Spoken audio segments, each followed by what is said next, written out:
If you're building a startup and you're thinking about raising money, there's one word that probably keeps you up at night: dilution. Look, it's a totally unavoidable part of growing a company, but not really understanding it, well, that can lead to some seriously painful surprises down the road. So today, we're going to pull back the curtain and demystify it for good. So let me just ask you a question, straight up. You're getting ready to raise, and an investor says they want 20% of the company you've poured your blood, sweat, and tears into. Be honest, does that number make your stomach just drop? Yeah, that feeling is completely valid. It probably should scare you a little, but our goal here is to channel that anxiety into a real strategy.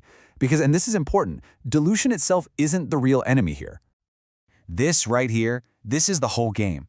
The goal isn't to somehow avoid dilution. That's impossible if you're raising capital. The goal is to manage it, to anticipate it.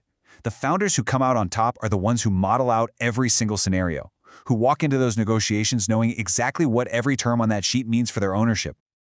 Okay, so let's start at the very beginning. Fundraising Math 101.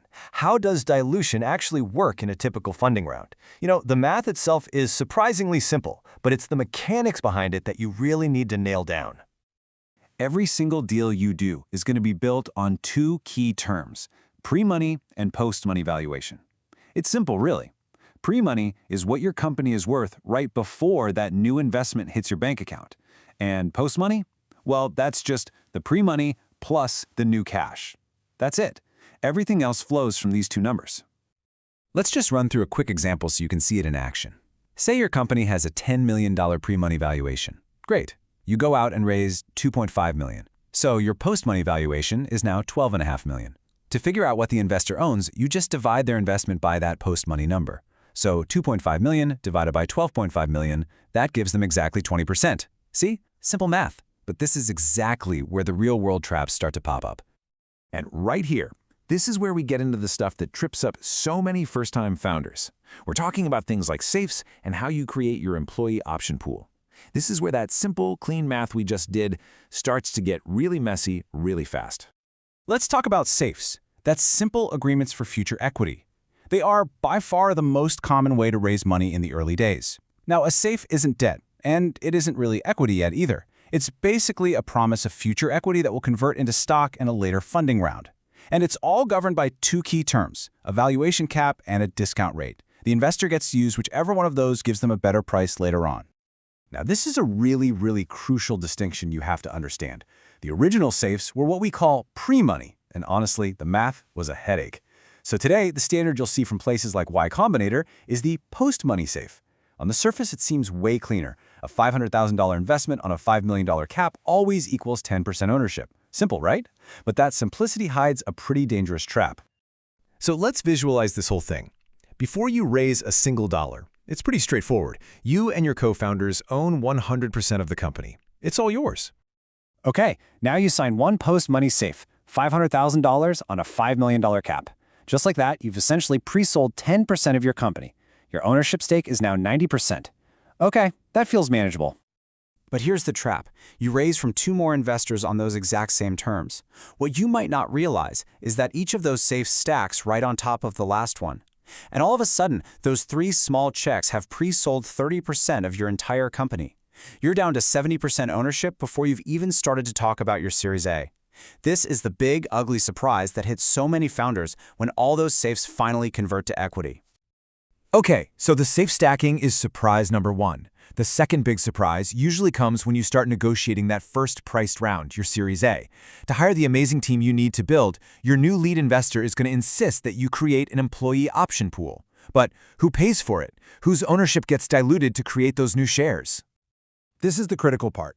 Investors will almost always insist that the new option pool is created from the pre-money valuation. And what that means, as you can see here, is that the founders and your existing shareholders take the entire dilution hit. So if you agree to a 20% option pool on a $10 million pre-money deal, your effective valuation just dropped to $8 million before the new money even comes in. You absorb all of that dilution. So my advice? Negotiate this. Push for a smaller pool based on the team you actually plan to hire in the next 18 months, not some generic 20%. And one more thing. Before you grant a single option, you absolutely must get a 409A valuation to set the strike price. Skipping this can trigger massive IRS penalties for your employees. Don't do it. Okay, so now let's zoom out. Because what really truly matters isn't the dilution from any single round. It's the cumulative stacking effect over the entire life of your company. This is all about playing the long game. This timeline, honestly, it's a bit of a sobering reality check, but it's so important to see. After your seed round, you might still own, say, 75 to 85%. But just look at how fast that changes. By the time you get to Series A, you're likely down to 40 or 50%. By Series B, it's pretty common for the founding team to own around 25 to 30%, and often less than 20% by the Series C. Every single round takes a slice of the pie. And here's the math that so many people get wrong. Dilution is multiplicative, not additive. If you sell 25% in your seed round, you have 75% left. Then, if you sell another 25% of the company in your Series A, you're not selling from the original 100. You're selling 25% of your remaining 75%. That leaves you at just over 56%, not 50. This compounding effect is exactly why you have to model future rounds, not just the one right in front of you. Okay, so knowing all of that, what are the most common and frankly most costly mistakes that founders make that just erode their equity? Let's quickly run through 5 of the biggest ones you need to actively avoid. First, not modeling before you negotiate. You have to know the math cold before you talk terms. Second, raising too many small safe rounds, which, as we saw, can stack up to some massive unexpected dilution. Third, just ignoring that multiplicative effect and only planning for the current round. Fourth, and this is a tough one, accepting bad terms out of desperation because you're running low on cash. And finally, forgetting about liquidation preferences. This one is huge. It basically means investors get their money back first, sometimes multiple times over, before you see a single dollar, no matter what your ownership percentage is on paper. A 30% stake can literally be worth 0 if the preference stack is too high. The big theme running through all of this is pretty clear, right? You just cannot afford to guess. You have to know your numbers inside and out before you ever walk into a negotiation. And to help you actually do that, we want to point you to a really practical tool. Warp built a completely free equity dilution calculator over at joinwarp.com. You can go there right now and model out all of this stuff, your safes, the option pool, new investment, and see exactly how a deal is going to impact your ownership before you sign anything. So let's say you do it. You've modeled your round, you negotiated a great deal, and the money is officially in the bank. Awesome. But the whole reason you raised that capital was to grow, and growth means hiring. So this is the next big challenge. Are you ready for all the complexity that comes with building out your team?